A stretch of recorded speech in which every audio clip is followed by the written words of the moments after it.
अस्सलामुअलैकुम dear students. आज हमारा MTQ नंबर 7 है। अगेन जो हमारा टॉपिक है वो है स्टैंडर्ड कॉस्टिंग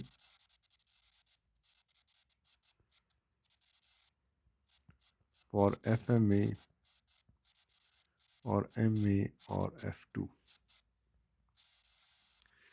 जैसा कि आपको पता है कि ये स्टैंडर्ड कॉस्टिंग मस्ट आपको 10 मार्क्स के लिए MTQ में पूछी जाती है। तो बग़ैर टाइम वेस्ट किए अपने क्वेश्चन की तरफ चलते हैं। कहता है H को manufacture a single product, the upright. In the last accounting period, the company budgeted to make and sell 850 units. Budgeted and sell 850 units. The company operates a standard operating system. The standard costs associated with the manufacture of a product were as follows. Direct material 1.6 kg per unit and the cost is 10 per kg. Direct labor 2 hours per unit and the cost is 5 per hour. The variable overhead absorption rate was 3.8 per direct labor hour. Fixed overhead absorption rate was 4.5 per direct labor hours based upon budgeted production. Actual performance for the last period was as follows: 800 units. What we have planned, हमने plan किया 850 units का and actually हमने कितने units produce किए 800। 1750 direct labour hours वर worked. हमने plan किया था 850 units बनाएंगे, एक के ऊपर 2 घंटे लगेंगे। हमारा प्लान था 1700 आवर्स का, बट एक्चुअल हमने कितने घंटे काम किया 1750। Fixed overhead incurred 7240 and variable overheads 6600. These all are actual data. An analysis of the material and labor variances for the period showed. देखें अभी तक हमें क्या दिया, स्टैंडर्ड कॉस्ट भी दी, एक्चुअल भी दी और वेरिएंसेस भी दे दिए। Material price is favourable, material usage is adverse, direct labour rate favorable and efficiency is adverse. Calculate the following overhead variances and identify whether they are adverse or favorable. तो हमसे कौन से variances find करवा रहा है, हमने यहाँ पे क्या सिलेक्ट करना है, फेवरेबल और एडवर्स। तो सबसे पहला जो हमारा वेरिएंस है वो है वेरिएबल ओवरहेड एक्सपेंडिचर वेरिएंस, फिर वेरिएबल ओवरहेड एफिशिएंसी वेरिएंस, फिर फिक्स ओवरहेड एक्सपेंडिचर वेरिएंस और फिक्स ओवरहेड वॉल्यूम वेरिएंस। दो उसने हमसे पूछे हैं किस चीज़ के, वेरिएबल ओवरहेड्स के, और दो ही फिक्स ओवरहेड्स के। तो पहला जो है उसको थोड़ा सा डिस्कस कर लेते हैं, variable overhead expenditure variance. Variable overhead जो कॉस्ट पर आवर है वो अगर हमारे जो हम एक्सपेक्ट कर रहे थे उससे डिफरेंट हो जाए तो हम उसे क्या कहते हैं, एक्सपेंडिचर वेरिएंस कहते हैं। और एफिशिएंसी वेरिएंस कब आता है, जब हम कम या ज़्यादा काम करें उसकी वजह से, मतलब वर्किंग मोर और less hours then expected for the actual production. ठीक है, जो हमने, जिस तरह अगर हम देखें, हमने क्या एक्सपेक्ट किया था, 2 घंटे, और हमें कितना काम करना चाहिए था, प्लान के मुताबिक 2 × 800, तो हमें कितने घंटों में काम करना चाहिए था, 1600 आवर्स में, ये हम एक्सपेक्ट कर रहे थे, बट एक्चुअली हमने कितने घंटे लगाए? 1750। इसका मतलब हमारी एफिशिएंसी ठीक नहीं थी, हमने कितने घंटे ज़्यादा लगाए? 150 घंटे ज़्यादा लगाए। और 1 घंटे का रेट क्या है? 5। अगर आप 150 को 5 से मल्टीप्लाई करें तो you will get the variance. आपके पास कैलकुलेटर होगा, आप जल्दी से फाइंड कर सकते हैं। 150 into 5, it's 750।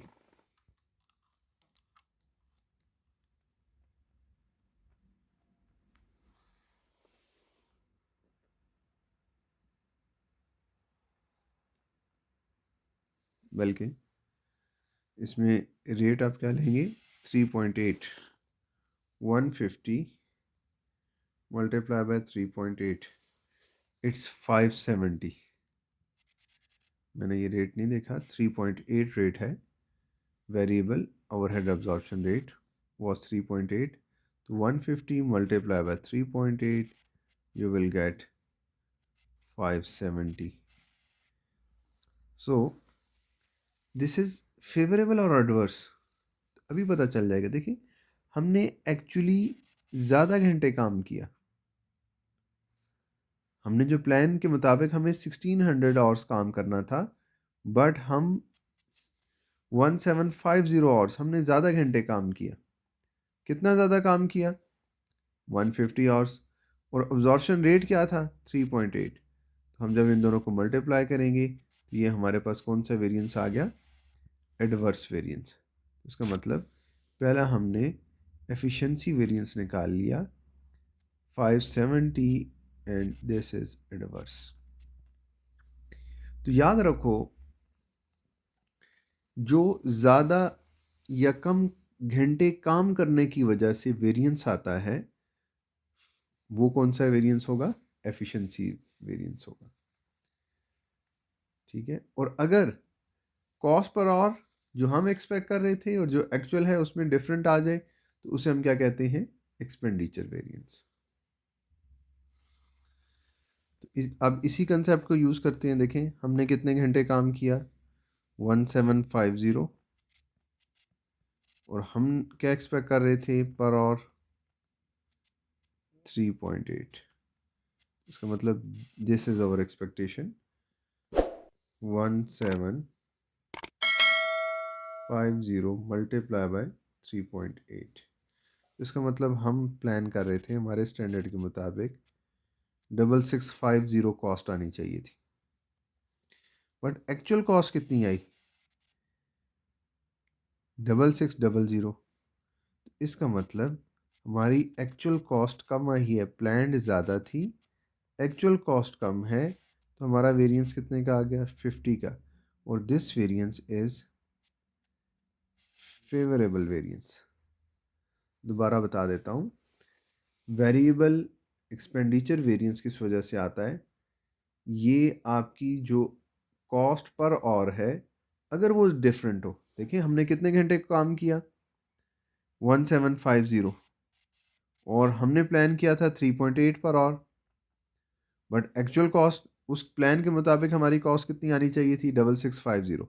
बट हमारी कॉस्ट कितनी आई? 6600, विच मीन्स हमने 50 प्लान से कम कॉस्ट लगाई है। तो 50 का हमारा कौन सा वेरिएंस आ गया? फेवरेबल। तो first one is 50 and this is favourable.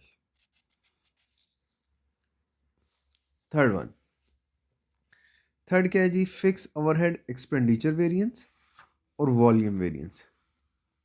तो एक्सपेंडिचर वेरिएंस का क्या फार्मूला है? आप सबको पता है कि फिक्स ओवरहेड एक्सपेंडिचर वेरिएंस का क्या फार्मूला होता है? Actual expenditure less budgeted expenditure. Actual expenditure अगर आप देखें, एक्चुअल एक्सपेंडिचर हमारा कितना हुआ है? 7240। ये हमारा एक्चुअल एक्सपेंडिचर हुआ है। और हमने बजट क्या किया था? और इन दोनों का जो डिफरेंस होगा वो हमारा क्या होगा, फिक्स ओवरहेड एक्सपेंडिचर वेरिएंस। तो हमारा बजट क्या था कि हम कितनी यूनिट्स बनाएंगे, 850 यूनिट्स बनाएंगे। एक यूनिट पे कितने घंटे लगेंगे, 2। तो हमारे कितने टोटल आवर्स लगेंगे, 1700 आवर्स लगेंगे। एक घंटे का अब्जॉर्प्शन रेट क्या था, 4.5। जब हम इसे मल्टीप्लाई करेंगे तो हमारे पास आ जाएगा 7650 माइनस 7240। एक्चुअल इज़ लेस, तो इसका मतलब हमारे पास आंसर क्या होगा, अगेन फेवरेबल आंसर होगा। इन दोनों का डिफरेंस लें, दिस इज़ 410। तो 410 हमारे पास क्या आ गया, favourable. This is 410 favourable. Expenditure हमने कैसे निकाला, एक्चुअल लेस बजटेड। तो एक्चुअल हमारे पास ये गिवन है 7240, और बजट क्या किया था, हमने कहा था 850 यूनिट्स बनाएंगे। एक यूनिट पे 2 घंटे लगेंगे, टोटल 1700 आवर्स लगेंगे।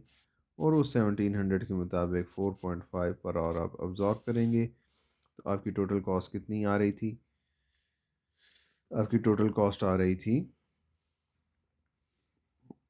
7650, और एक्चुअल कॉस्ट आ रही है 7240। तो 410 is your favourable variance. Hopefully आपको बात समझ आ गई होगी। अब जो हमारा लास्ट वेरिएंस है, जो लास्ट हमारी ऑप्शन थी, वो थी fix overhead volume variance. Fix overhead volume variance.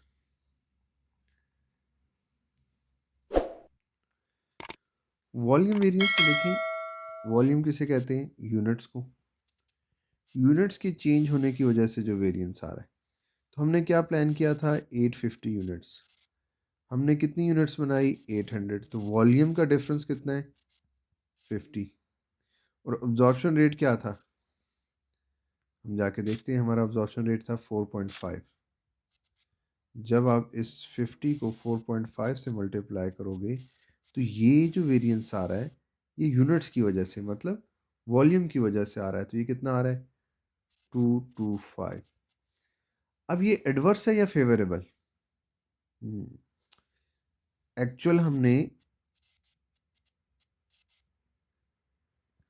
हमारे 800 यूनिट्स हैं और प्लान यूनिट्स कितने थे, 850।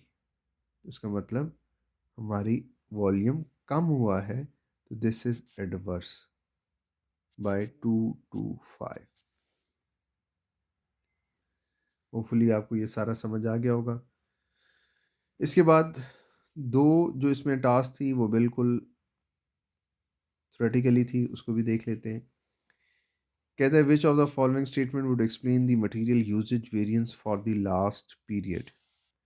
अगर हम जाके देखें यूजेज वेरिएंस क्या था, यूजेज इज एडवर्स। देखते हैं एडवर्स कब होता है। कहता है material usage variance is due to upgrading the skill of production worker. जब प्रोडक्शन वर्कर की स्किल्स अपग्रेड हो जाएंगी तो वो कम मटेरियल को क्या करेंगे, यूजेज जो है वो कम से कम करेंगे ना, वेस्टेज कम से कम होगी। तो इसका मतलब है यूजेज एडवर्स नहीं आनी चाहिए थी, यहाँ भी यूजेज क्या आएगी, फेवरेबल आएगी। तो ये रीज़न नहीं हो सकता। हमने वो रीज़न ढूंढनी है जहाँ पे हमारा मटेरियल यूजेज वेरिएंस एडवर्स हो। अच्छा, फिर क्या कहता है, material usage variance is due to difficulty in working with low grade material. Yes, जब आप लो ग्रेड मटेरियल यूज़ करेंगे और वो ज़्यादा क्या होगा, ज़ाया ज़्यादा होगा, तो वहाँ पे आपका वेरिएंस क्या आएगा, एडवर्स आएगा। लास्ट ऑप्शन भी देख लेते हैं, ये क्यों नहीं है। कहते हैं material usage variance is due to using better quality. Yes, अगर बेटर क्वालिटी यूज़ करेंगे यूजेज वेरिएंस आएगा, बट वो यूजेज वेरिएंस क्या आएगा, फेवरेबल। तो हमें क्वेश्चन में उसने डाटा में एडवर्स बताया हुआ है, तो एक्चुअली हमने जो यहाँ से आंसर सेलेक्ट करना है वो हमने उसी टेबल को देखते हुए हमने ये सिलेक्ट करना है कि हमारा यूजेज वेरिएंस एडवर्स कब आ सकता है। लास्ट टास्क की तरफ चलते हैं जी, टास्क नंबर 3 की तरफ। Which of the following is good reason to investigate the labour efficiency variance. Labour efficiency variance, is adverse. The variance is non-recurring. The potential benefit would be small. अगर देखें कम benefits हैं तो फिर हम उसे investigate नहीं करेंगे. The variance continuous in reverse trend. Yes, this is the correct option. तो आज के आपने एमटीक्यू में स्टैंडर्ड कॉस्टिंग देखी और ऑपरेटिंग स्टेटमेंट नहीं थी. जस्ट हमने 4 वेरिएंसेस फाइंड किए और जो 2 टास्क थी उसमें थ्योरेटिकली देखा. तो इंशाल्लाह हमारे एमटीक्यू की सीरीज़ ख़त्म होने वाली है और नेक्स्ट वीक से हम, क्योंकि बहुत सारे बच्चे जो हैं वो एमसीक्यूज़ के लिए कह रहे हैं, तो हम इंशाल्लाह नेक्स्ट से F2 के मॉक्स और जिसमें हम शॉर्ट क्वेश्चन भी एमसीक्यूज़ भी डिस्कस करेंगे इंशाल्लाह.